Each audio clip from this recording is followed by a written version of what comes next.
Hello all welcome to our channel. இன்னைக்கு வீடியோவில் என்ன புக்கை பற்றி பார்க்க போகிறோம் அப்படின்னு கேட்டிங்கன்னா, days at Morisaki book shop. மொரிஷாக்கி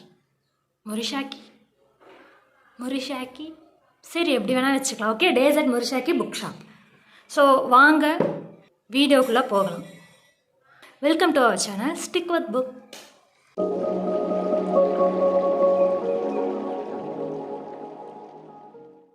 எப்படியோ ஒரு வழியாக இந்த புக்கை படித்து முடிச்சிட்டேன் அப்படின்னு தான் சொல்லணும். Days at the Morisaki book shop அப்படின்ற அந்த புக் ஷாப்புன்ற ஒரு வார்த்தைக்காக தான் நான் இந்த புக்கை வாங்கியிருந்தேன். இந்த புக்கு எழுதுனது யாருன்னு பார்த்தீங்க அப்படின்னா, சட்டோஷி யஜிஷாயா அப்படின்னு தான் நினைக்கிறேன். சட்டோஷின்றது ஈஸியாக இருக்கும், நம்ம சட்டோஷின்னு மட்டும் வச்சுப்போம். அடுத்து இங்கே வந்து எரிக் அசாவா. ஓகே, ஸோ இந்த புக்கை பற்றின ரிவ்யூ தான் இன்றைக்கி வீடியோவில் பார்க்க போகிறோம். இந்த புக்கை பற்றி சொல்லணும் அப்படின்னு கேட்டால், இந்த புக்கோட ரேட் நான் இன்ஸ்டாகிராமில் வாங்கியிருந்தேன்னு சொன்னேன் இல்லையா ஆல்ரெடி. ஸோ இதோட பிரிண்டெல்லாம் பார்த்தீங்க அப்படின்னா கொஞ்சம் கேவலமாக தான் இருந்தது. பைரேட்டட் காப்பி தான். ஸோ இன்ஸ்டாகிராம்லலாம் யாராவது வாங்குறீங்க அப்படின்னா கம்மி பண்ணிக்கோங்க. இன்கேஸ் பைரேட்டட் காப்பிலாம் நான் அதிகம் ப்ரிஃபேர் பண்ண மாட்டேன் அப்படின்ற பட்சத்தில். பேஜஸ் பார்த்தீங்கன்னா 169 பேஜஸ் தான் இருந்துச்சு. சீக்கிரம் படித்து முடிச்சிடலாம் இந்த புக்கு. ஓகேவா, இந்த புக்கை பற்றி சொல்லணும் அப்படின்னா, இதில் டக்காக்கோ அப்படின்னு சொல்லி ஒரு கேரக்டர் இருக்கா. ஓகேவா, அவள் என்ன பண்ணுவா அப்படின்னா, ரிலேஷன்ஷிப்லேருந்து வெளியே வரணும்னு ட்ரை பண்ணுவாள். ஓகே, ஸோ அது ஒரு டிஃப்ரெண்ட்டான ரிலேஷன்ஷிப்பாக இருக்கும். எக்ஸாம்பிளுக்கு சொல்லணுன்னா, அதிகம் டைம் ஸ்பெண்ட் பண்ணிகிட்டு இருந்த ஒரு பையன் வேறு ஒரு பொண்ணை லவ் பண்ணுறேன் அப்படின்னு சொல்லி வந்து இன்ஃபார்ம் பண்ணுவாள். அந்த ரிலேஷன்ஷிப்லேருந்து வெளியே வர்றதுக்காக இவன் என்ன பண்ணுவாள் அப்படின்னா, அவளோட ஜாபை குவிட் பண்ணுவாள். அந்த குவிட் பண்ண டைமில் என்ன ஆகும் அப்படின்னா, அவங்க அம்மா கால் பண்ணி நீ ஊருக்கு வந்துடு, டோக்கியோக்கே வந்துரு.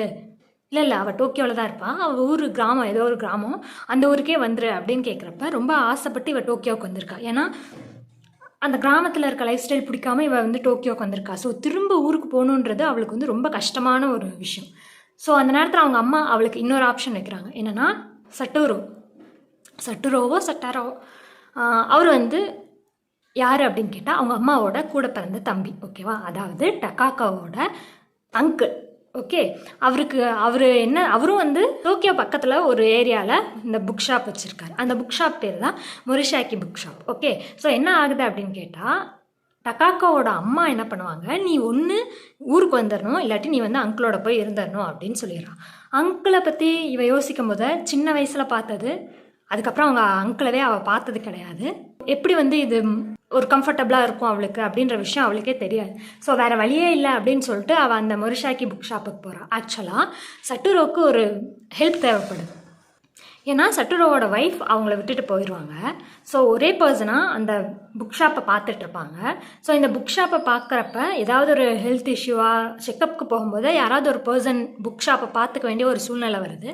அதனால என்ன பண்ணுறாங்க, நீ டக்காக்கோ நீ வந்தேன்னா நீ அக்காமடேட் பண்ணிக்கோ, ஃபுட்டும் நான் தந்துடுறேன், அதுக்கு பதிலாக எனக்கு இந்த மாதிரி டைமில் புக் ஷாப்பை டேக் ஓவர் பண்ணிக்கோ அப்படின்னு சொல்கிறாங்க. இவளும் ஓகேன்னு சொல்லிட்டு வேறு வழி இல்லாமல் அந்த அக்காமடேஷன் எல்லாத்துக்கும் ஓகே சொல்லிட்டு போகிறா. ஓகேவா, ஸோ அங்கே போய் என்ன ஆகுது அப்படின்றது தான், இதை விட்டு அவள் ஓவர் கம் பண்ணி வந்தாளா அப்படின்றது தான் ஸ்டோரி. இதில் அழகழகான விஷயங்கள் என்னென்ன இருக்குது அப்படின்னு கேட்டால், ஒரு புக் ஷாப், இந்த புக் ஷாப் இருக்க ஏரியா ஃபுல்லாமே புக் ஷாப் மட்டும்தான் இருக்கும். ஸோ அங்கெல்லாம் கல்ச்சர் எப்படி இருக்குது, அங்கே வர மக்கள்லாம் எப்படி இருக்காங்க, இயர்லி ஒன்ஸ் அவங்க ஒரு ஃபெஸ்ட் கண்டக்ட் பண்ணுறாங்க. புக் ஷாப், அந்த ஏரியாவில் இருக்க புக் ஷாப் எல்லாம் சேர்ந்து புக்குக்காக ஒரு ஃபெஸ்ட் கண்டக்ட் பண்ணுறாங்க.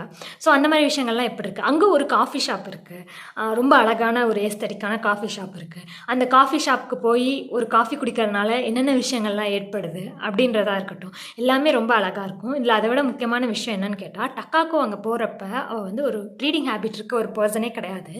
அந்த புக் ஷாப்புக்கு போய் வேறு வழியே இல்லாமல் எதர்ச்சியாக ஒரு புக்கை எடுத்து அவள் படிக்கும்போது அவள் லைஃப் இப்படி சேஞ்ச் ஆகிடும். புக் படிக்கிற எல்லாத்துக்குமே அப்படி தான் சேஞ்ச் ஆகும், அந்த ஸ்டார்டிங்கில் புக்குள்ளே வரப்போ, அந்த வேர்ல்டுக்குள்ளே வரப்போ. ஸோ அதே மாதிரி டக்காக்கோக்கும் என்ன ஆகுது அப்படின்னு கேட்டிங்கன்னா, அவள் கண்டினியூஸாக சர்ச் பண்ணி நிறைய புக்ஸ் படிக்க ஆரம்பிச்சிட்டா. ஸோ ரொம்ப ஈஸியாக அவங்க இருக்கவங்க எல்லாத்தோடையுமே பழக ஆரம்பிச்சிட்டான். அந்த இடம் அவளுக்கு வந்து ஃபஸ்ட் ரொம்ப ஹெசிடேட்டான ஒரு பிளேஸாக இருந்துச்சு. அதுக்கப்புறம் போக போக கம்ஃபர்ட் ஜோன் ஆயிடுச்சு. ஓகே, ஸோ இது ஃபர்ஸ்ட் ஆஃப் ஃபுல்லாக புக்கிஷாக இருக்கும், செகண்ட் ஆஃப் ஃபுல்லாக சம் அதர் கண்டென்ட் இருக்கும்.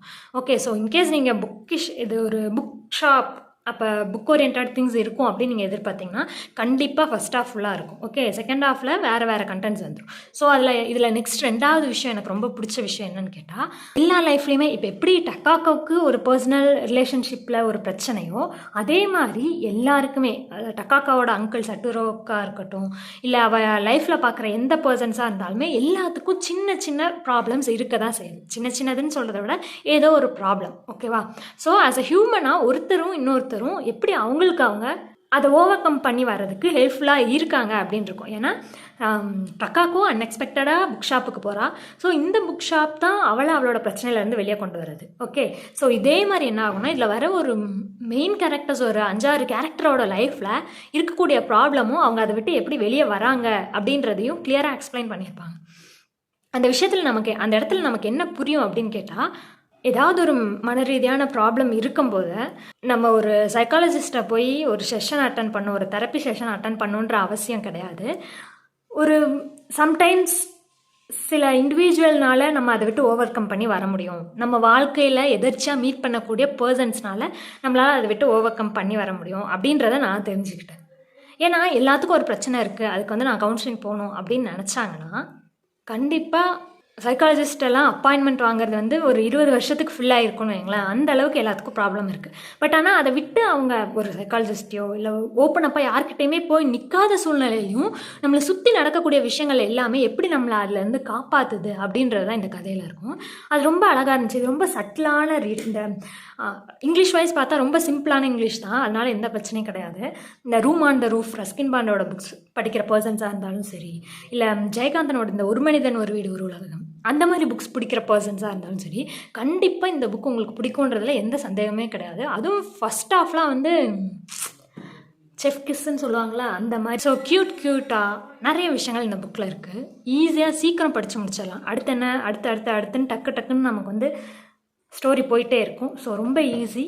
எனக்கு ரொம்ப பிடிச்ச ஒரு எஸ்தட்டிக்கில் சட்டிலான ஒரு மைண்ட்ஃபுல்னஸான புக்கில் இந்த புக்கும் இருக்கும். Super book.